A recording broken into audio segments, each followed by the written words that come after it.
Okay, folks, here we go. This is the UK House Price Index according to Zoopla.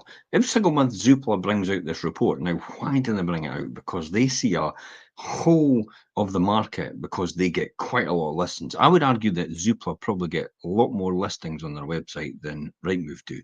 And it's more used because it's an easier entry website than it is to enter on Rightmove. Rightmove costs about 3 times as much to go on Rightmove for an agent as it does for Zoopla. So you tend to find quite a lot of agents actually use Zoopla and on another website and compare and as an alternative to actually using Rightmove because it's not the be all and end all, to be honest. But Zoopla's got a great amount of data and they're fantastic about the putting that together and collating it and actually coming out with some of the major reasons why the market is actually busy, why it's booming, and why it possibly might be slowing down. So we're going to go over the executive summary right now, and let me talk about that. So the executive summary for Zoopla says UK house price inflation slows to minus 1.2%, down from 8.2% a year ago plus. So a year ago it was 8.2% the price of the market in terms of house price rises. Now it's minus 1.2. So basically we're roundabout down at November, October last year in terms of house prices, according to Zoopla's data. Now, they also go on to say price falls extend across the country, but declines remain modest, which goes right against the grain of what everybody reported or a year ago, what would happen. There's no acceleration of price falls in markets with highest values. There's a greater realism in pricing supporting new sales volumes, which are 15% higher than a year ago and 5% up on 2019 levels. So homes for sale touches a 6-year high, boosting choice and enforcing the buyer's market and downward pressure on prices. So in other words, there's more stock going into the market than there was in 15% higher than a year ago and 5% higher on 2019 levels. But also homes for sale touches a 6-year high, which is round about 2017. Yep, boosting a choice and reinforcing the buyer's market and downward pressure on prices. Remember, this is predominantly in England because they tend to have a higher price point to start with and work their way back, where Scotland has home reports based on historical information and they tend to work their way up. So there's a midpoint somewhere where Scotland goes up, England comes down, and they meet in the middle somewhere in terms of price points. Now, Zoopla goes on to say sellers accepting 5.5% off the asking price to agreed sales, an average discount of £18,000, the largest gap for over 5 years. Now, that's mainly in the English market, as I said. Discounts to asking prices for agreed sales are 6.1% in London and South East, which is 25,000, and 4.8% or 11,000 in the rest of the UK. Let's take a quick look at this data in graph form. Here we go here. So that's the main headlines, as I said. Discounted from asking price to achieved, minus 5.5%. Homes for sale versus a year ago is 34% more stock on the market than was a year ago. And the current UK house price growth year on year is minus 1.2%. So not anything earth-shattering. There's not a huge drop in prices. There's no a calamity. There's not a crisis. There's not a recession. There's nothing. It's pretty stable. So here it is, demand on and sales up on last year, but so is overall supply. So you can see the buyer demand on last year versus 2022 is 10% up in terms of buyer demand. Number of sales agreed 15% up. Flow of new supply 1% down, and stock of homes still for sale is 34% more than what it was a year ago.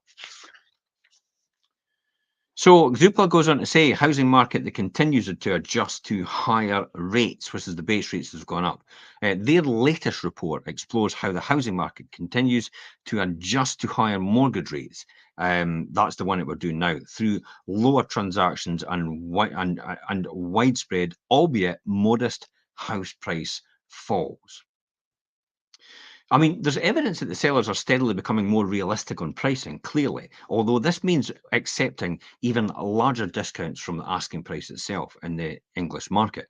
Sales agreed are holding up relatively well, but there are many more homes for sale than there was in recent years. This is boosting choice and reinforcing the buyer's market, especially for 3 and 4 bedroom plus bed houses, where the supply has rebounded the most. The soft adjustment in pricing will continue to run over 2024. In addition, greater signs of realism on pricing by sellers will support sales volumes in 2024. In other words, sellers will have to be more realistic. This expectation that you're going to get 15 and 20% over your home report value has now gone, because that's all priced into the current strategies and current home reports that are actually on the market or just come on the market in the last 6 months. So the Zoopla go on to say sales are holding up despite weak demand overall. They go on to say buyer demand weakened over the summer as mortgage rates increased. While there has been a modest rebound in the autumn, demand remains 13% lower than 2019. In other words, demand compared to 2019, compared to what it is now, is 13% lower in terms of demand. Now, 2019 was a good year. It was a stable year. Houses were selling. It was normally taking on average about 2 months to 3 months to sell a house. So if demand's actually weakened and it remains 13% lower, then it's probably going to take just as much to sell a house. Overall, remember, on average. So some might be 6 months, some might be sold in a month, but it levels out around about the 2 to 3 months in terms of the average house sale. They also go on to say Zoopla demand is also 10% higher than last year, when the fallout from the mini budget drove a rapid decline in buyer interest. This was Liz Truss's budget. So that's why we've got a wee skew there. In other words, a wee anomaly where buyer demand is actually 10% more than when it was last year, because you would expect it to be a lot more. But Liz Truss brought in that emergency budget, and that kind of threw the baby out with the bathwater, so to speak. And everybody stopped in their tracks and stopped buying because they weren't very sure what was actually going on. Hence the reason why Liz Truss is no longer Prime Minister, and neither is our Chancellor in his position. Zoopla then go on to say, while there are fewer buyers in the market, new sales are still being agreed overall, tracking 15% higher than a year ago and 5% higher on 2019 levels. This indicates a greater realism on the part of sellers and a growing sense that the mortgage rates have peaked and could start to fall in the latter of 2024. Now remember, Bank of England Governor was on yesterday on the BBC News to say that the fact that because inflation could remain relatively where it is just now, they don't foresee, or he doesn't foresee, bank base rates dropping in the near future. Maybe in towards the mid to the end of 2024, depending on what the economic indicators turn out like. I mean, if inflation stays high and unemployment relatively low in comparison, and salary negotiations higher than inflation, I think base rates will continue to stay where they are right now. It's also encouraging also that they've delayed the decision to commit to agreeing new purchases if there are better deals to be had and a stronger negotiating position. Zoopla then go on to say sales are holding up across many parts of Scotland and also have picked up in the inner London region, where market activity has underperformed in the rest of the UK over the recent years. Overall, the market is on track for a 1 million sales completion by the end of 2023, but the pipeline of deals as they approach the end of the year is the lowest for 4 years. So it's the lowest since 2019. But that's no surprise, remember, because we had a huge boom and everybody started buying. Therefore, there was a lot of sales going through. Now we're going to level off again back to the 1 million mark. So therefore, we're kind of back to the 2019 activity level. Here it is in graph form, just so you can see that, as we see there. Overall, let's just zoom in out. This is the sales agreed in the second half of 2023. They outperformed 2017 to 2019, but didn't perform after that. So you can see there, sales agreed index as we go along, and we get the spike, which is the boom. Sales agreed goes right up, and then it comes down to level off to round about where it was in 2019, to 2017. So right across there, you can see we're going right across, and then it levels off about there as well. So 2020 to just at the end of 2023, sorry, the end of 2022, that's when it started to come back down and level off to the 2019 in terms of demand for selling.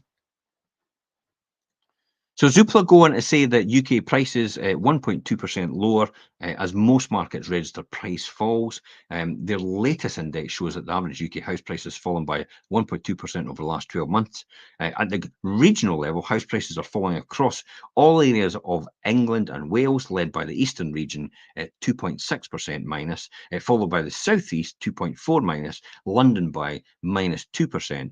Prices, however, are 1% higher in Scotland, according to Zoopla. So house prices in Scotland still remain relatively stable and are slightly higher than they are a year before by 1%. This reflects the conservative or the prudent approach where home reports have actually adopted about basing their valuations on historical information, which is often outdated. Therefore, it tends to be a lot lower than what the English market does, which doesn't have home reports, and it's typically set by estate agents, which kind of shoot for the stars, and then they'll catch the moon on the way down. Whereas we're at the moon and we're trying to hit the stars on the way up. So it's the other way around, if that makes sense. Zoopla then going to say prices are falling across the country and across all price bands. The annual decline in house price remains low in low single digits, reaching up to -4% in the Colchester area and the postal area of Colchester, as I said. Large price falls are concentrated across southern England, especially in markets that have registered strong demand and the fast price growth over the pandemic race for space.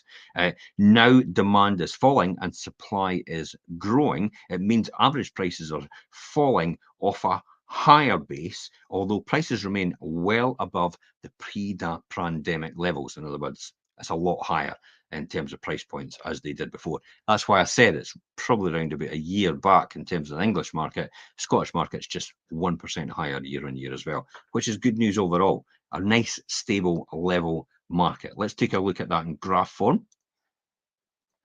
As we see here, share the screen. Here we go. So just zooming that, you can see house price falls extending across most price bands. There's the price bands there. There's the plus and minus over here. There's 5% down the bottom minus. There's 3% up the top over here at the end of the scale that we can see. So you can see right across the board, you know, you've got the ones up there, Scotland, and up here is reasonably high, up at the 1% level over here, whereas some of the other regions are as well. But mainly at point when you go further up in the price points along the bottom, which is 0 to 150,000 to 300,000 to 450 to 600,000 750, you can see price falls right across there, especially in London as well. So hopefully that'll give you a good indication about, see what I mean about it's prices are remaining relatively good and demand is remaining relatively good up to the 150 to possibly the 250,000, and then it starts to go down in comparison to other house prices already. Listen, value for money, Zoopla says, supporting sales and prices in London especially. While higher mortgage rates, and this is actually quite key to the rest of the UK as well as Scotland, as well as Fife itself.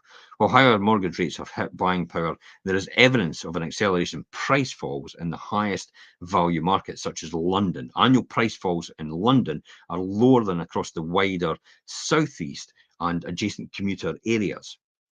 While London house prices are high in absolute terms, they have failed to keep pace with the rest of the UK over the last 6 years. The average value of a London home is just 8% higher than it was 7 years ago. In nominal terms, whereas UK house prices are 28% higher than what it was 7 years ago. So UK house prices have gone up 28% since in the last 7 years. London house prices have gone up 8% in the last 7 years.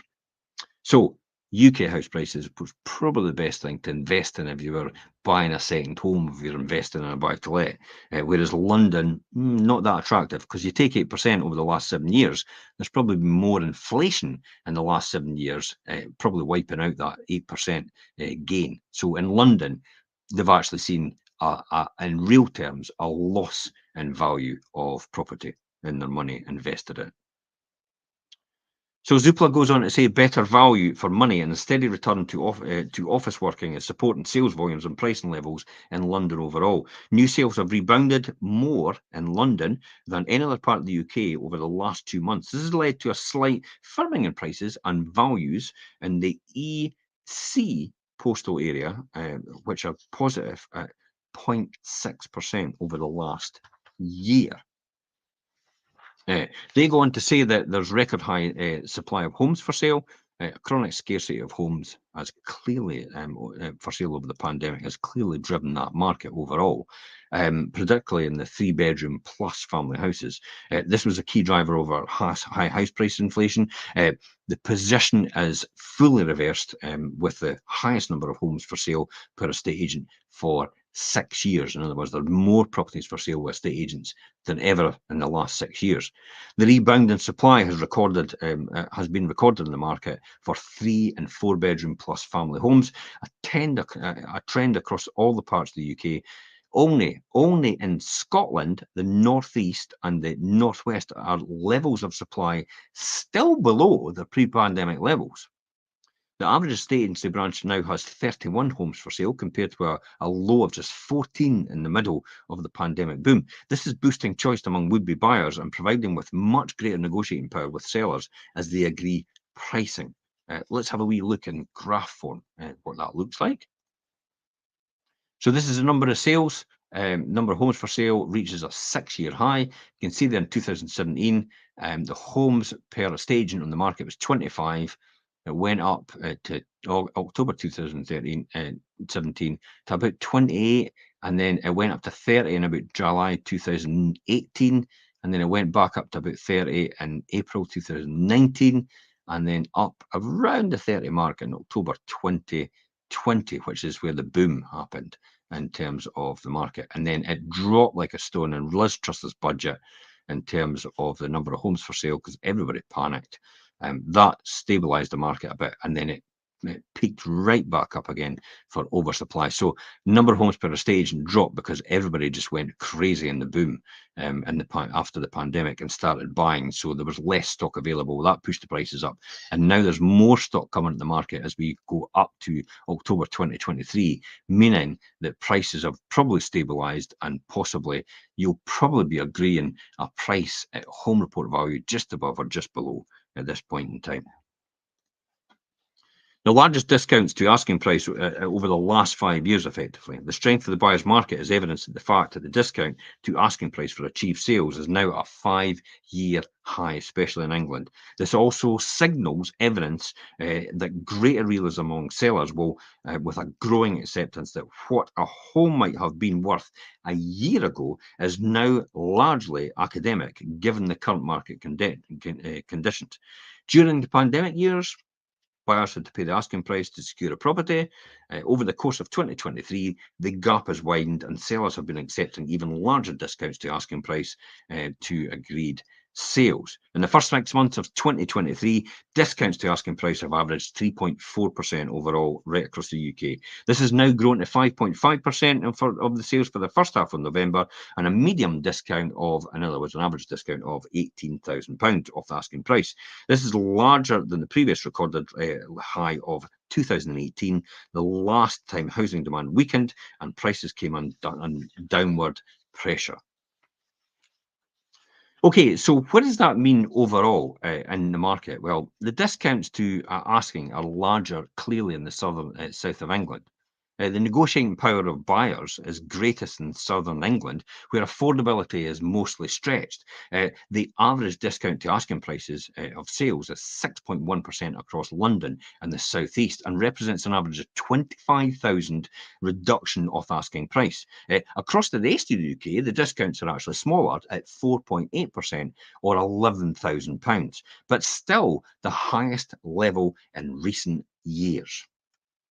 The proportion of sellers are accepting an even bigger discounts to these average, with 1 in 4 sales agreed at more than 10% below asking price. These discounts, remember, reflect the fact that sellers have been cutting asking prices very, very quickly because they're motivated. As more sellers adjust asking prices lower than we expect, these discounts will start to return to normal levels of 3 and 4% quite soon. Final graph here. Let's have a wee look at that in graphical form. So here we are here. This is the graph. This is discounts from asking price to achieved price largest for the last 5 years. So discounts from asking price to achieved in 2018 was minus a 3.8% discount, 4.1 in 2019, 3.1 2020, 1.1 2021, 0.6 2022, 3.4 in the first half of 2023, and 5.5 in November. As you can see, London there 6.1 and the rest of the UK 4.8 over that period of time. What does that mean for the outlook then overall? So let's talk about the outlook of the UK housing market. Well, the current repricing of the housing has actually has further to run into 2024. It's positive that the number of new sales agreed is holding up, evidence that they are willing buyers, willing sellers, ready to agree sales, albeit at bigger discounts on asking prices. While 5-year fixed rate mortgage rates have been falling below 5%, they need to fall further to bring more buyers back into the market, especially at the top of higher price points, because affordability is key here. Rising earnings and incomes are slowly improving buying power, but house prices haven't fallen enough yet to offset the impact of higher rates. Zoopla says they're going to expect the number of homes for sale to start declining as sellers take the property off the market with a view to relaunching in the new year. If homeowners are that serious about selling in the first half of 2024, they need to set their asking price realistically to attract demand and agree a sale, especially in light of increased supply. Financial markets actually expect the Bank of England to start cutting rates around about the summer of 2024. But remember, that will all depend on how low or how high unemployment is, how low or how high inflation is, and also where base rates are in terms of that as well. If mortgage rates start to fall further, this will support an improvement in demand and sales volumes later in 2024. But prices remain under modest downward pressure overall. Let's just quickly finish off by looking right across the market in terms of the prices in all the regional areas. So here we are here, as you'll see right across the board. If we zoom in, we've got Belfast is up year on year, 2.3% according to Zoopla, Glasgow up 1.1%, Edinburgh up 0.8%, Newcastle 0.6%, Liverpool 0.2%, Leeds 0.1%. All the rest are going down, but the lowest ever is Bournemouth at 2.6%, even better than Aberdeen. So, overall, pretty stabilised prices. A lot different to the double-digit figures that were predicted at the beginning of the year by some of the doommongers that said the property market was going to collapse right across the board. How does that look in terms of price points for average price? According to Zoopla, remember, Belfast 170,000, Glasgow 146,000, Edinburgh 270,000, Newcastle 153, Liverpool 157. Highest price points. Let's have a wee quick look. See if we can find London. 537,000 average price point according to the properties that are actually getting listed on Zoopla. That is a huge price point, and I'm no surprised it's probably one of the lowest levels out of the lot of them. And that's it, guys. Hopefully you got a good insight into that. Overall, in terms of the Fife market, very stable. You can probably see there, Scotland up 1.1% year on year, according to Zoopla. I think that's going to be backed up by the UK House Price Index and the Scottish House Price Index, which comes out from the Land Registry near mid-December. Until next time, guys, if you've got any questions, please feel free to put something in the comments or ask or message us direct for further details. I'm Jim Parker for Fife Properties TV. Bye-bye for now.